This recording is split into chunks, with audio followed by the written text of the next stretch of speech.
సరేలే ఇంట్లో పని అంతా చేసుకొని ఇంకా సాయంత్రం పోతే ఖాళీగా ఉంటుందని చెప్పి 6:30కి అయితే వెళ్ళానమాట దీపం పెడదామని చెప్పి.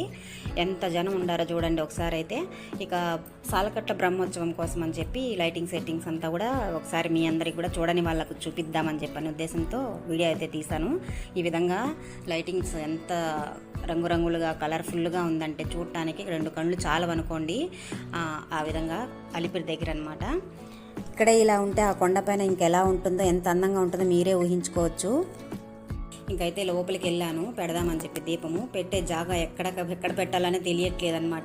అలా ఉంది, ఫుల్ రష్. సరే ఒక చోట అయితే ఒక అమ్మవారి విగ్రహం ఉంటే అమ్మవారి ముందర అయితే పెట్టానమాట దీపము. అక్కడ అందరూ పెడుతున్నారు. చాలామంది లోపలికి దూరి కూడా వెళ్ళి పెట్టేస్తున్నారనమాట. కానీ వాళ్ళనంతా కూడా జనంలో తొక్కేస్తున్నారు దీపాలు, కానీ పెట్టేస్తూ ఉండారు. అలా ఎందుకు పెడతారు వాళ్ళకైనా తెలియాలి కదా, మనం ఇక్కడ పెడితే తొక్కేస్తారు అని అనుకోనన్నా కొంచెం దూరంగా పెట్టాల్సింది వాళ్ళు. అలా పెట్టేస్తుంటే నాకైతే నచ్చలేదు అసలు.